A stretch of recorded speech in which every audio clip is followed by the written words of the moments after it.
Hello भाई लोग, आज हम लोग करने वाले हैं क्लास 10 के वीवीआई क्वेश्चन, जिसमें 25 हम लोग क्या करेंगे, आज वीवीआई क्वेश्चन करेंगे। इस परीक्षा में पूछे जाने वाले कभी का है संभावित प्रश्न है। लगभग इनसे 5 प्रश्न तो रख ही लीजिए, कम से कम 5 नंबर तो यहाँ से पक्का ही है, 5 नंबर का आया ही है। जिसमें हम आपको बता रहे हैं पहला क्वेश्चन का हम छाटे हैं। इसमें पहला क्वेश्चन कह रहे हैं कि समतल दर्पण द्वारा बना प्रतिबिंब होता है। एक बार और सुनिए, समतल दर्पण द्वारा बना प्रतिबिंब होता है, जिसमें ऑप्शन दिया है ए नंबर वास्तविक, बी नंबर दिया है काल्पनिक, सी नंबर दिया है ए और बी, और डी में दिया है इनमें से कोई नहीं। तो समतल दर्पण द्वारा बना प्रतिबिंब हमेशा क्या होता है बाबू, काल्पनिक होता है। याद रहेगा, हमेशा समतल दर्पण द्वारा बना प्रतिबिंब क्या होता है, काल्पनिक होता है। क्वेश्चन नंबर 2 देखो। क्वेश्चन नंबर 2 में कह रहा है कि किलोवाट आवर किसका मात्रक है। तो बाबू सबको मालूम है कि किलोवाट आवर मात्रक किसका, विद्युत शक्ति का।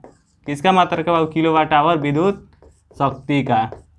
उसके बाद है क्वेश्चन नंबर 3 दिया हुआ है कि ये मीटर को विद्युत परिपथ में कैसे जोड़ा जाता है। जो ये मीटर एक का है यंत्र है, उसको कह रहा है कि विद्युत परिपथ में हम लोग कैसे जोड़ते हैं। तो उसको कैसे जोड़ते हैं बाबू, तो श्रेणी क्रम में जोड़ा जाता है। किस में जोड़ा जाता है, श्रेणी क्रम में उसे क्या किया जाता है, जोड़ा जाता है। क्वेश्चन नंबर 4 है।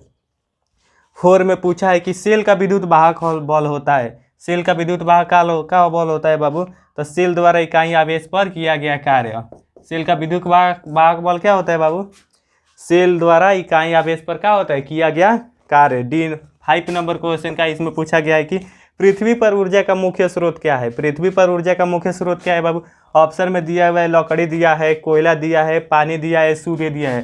तो पृथ्वी पर ऊर्जा का मुख्य स्रोत क्या है बाबू, तो सूर्य है।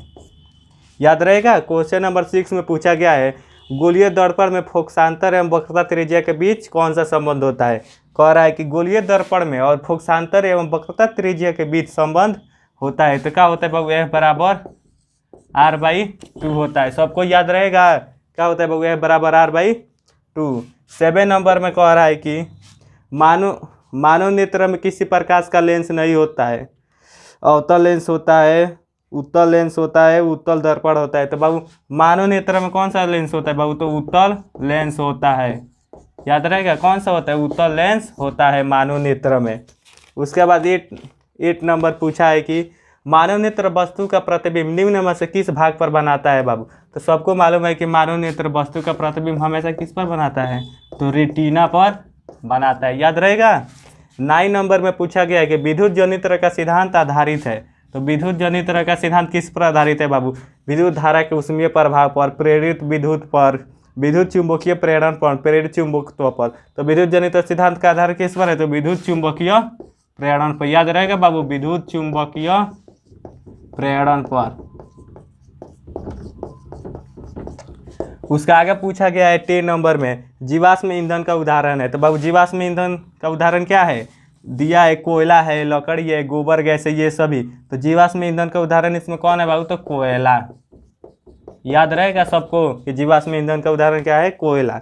11 नंबर में पूछा गया है कि जिस वस्तु से प्रकाश निकलता है उसे कहा जाता है। तो हम लोग क्या कहते हैं बाबू, जिस वस्तु से प्रकाश निकलता है उसको क्या कहते हैं, सब बच्चा जानता है कि क्या उसको बोलते हैं, प्रकाश स्रोत। सबको याद रहेगा क्या बोलते हैं उसको, प्रकाश स्रोत। 12 नंबर में पूछा गया कि खतरे का संकेत प्रकाश का किस रंग का होता है। तो सब कोई देखा होगा कि खतरे का रंग हमेशा क्या होता है, रेड होता है।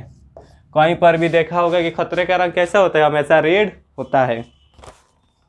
उसके बाद है 30 नंबर में पूछा गया सूर्य तथा अन्य तारों के विशाल ऊर्जा के स्रोत क्या है। अब सब कोई जानता है कि सूर्य और तारों के बीच ऊर्जा का स्रोत क्या है, क्योंकि इसमें हमेशा क्या होता है, नाभिकीय संलयन होता रहता है।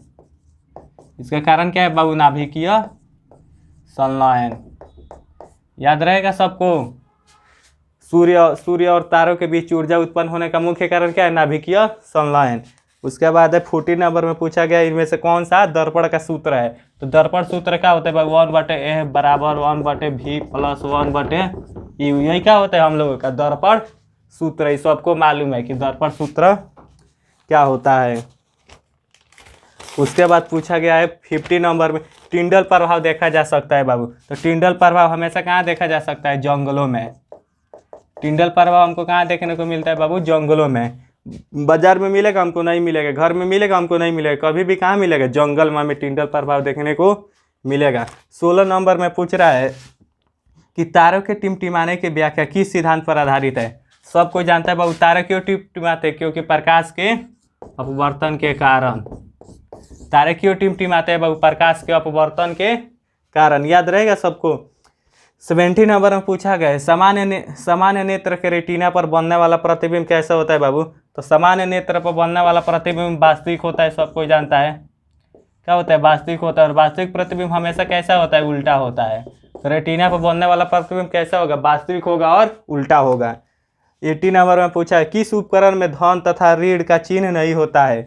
पूछ रहा है कि किस उपकरण में क्या होता है? धन और ऋण का चिन्ह नहीं होता है। दिया है ऑप्शन में, मीटर, वोल्ट मीटर, कुंडली में, विद्युत से। तीनों में होता है बाबू, लेकिन कुंडली में क्या होता है? कुंडली में धन आवेश चाहे ऋण आवेश नहीं होता है। याद रहेगा, कुंडली में धन आवेश चाहे ऋण आवेश नहीं होता है। 19 नंबर में दिया है, विद्युत चुंबकीय प्रेरणा की खोज किसने की थी? तो विद्युत चुंबकीय प्रेरणा की खोज किसने की थी बाबू? तो विद्युत चुंबकीय प्रेरणा की खोज किसने की?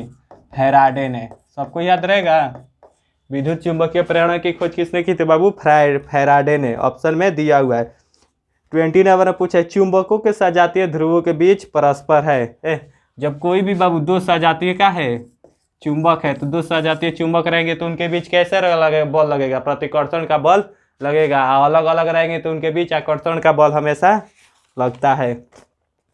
21 नंबर में पूछा गया, विद्युत मोटर परिवर्तित करता है यांत्रिक ऊर्जा को विद्युत ऊर्जा में, विद्युत ऊर्जा को यांत्रिक ऊर्जा में, रासायनिक ऊर्जा को विद्युत ऊर्जा में, इनमें कोई नहीं। तो विद्युत मोटर हमेशा क्या करता है? तो वो विद्युत ऊर्जा को किस में परिवर्तित कर देता है? यांत्रिक ऊर्जा में परिवर्तित कर देता है। हमेशा हमको क्या करना है? याद रखना होगा। इस यहाँ से क्या है? 5 नंबर पक्के है कि यहाँ से क्या करेंगे? 5 नंबर आएंगे ही, 5 को प्रश्न। ठीक है। अगर आपको वीडियो अच्छा लगा तो मेरे चैनल को लाइक एंड सब्सक्राइब जरूर कर देना प्लीज़ भाई लोग।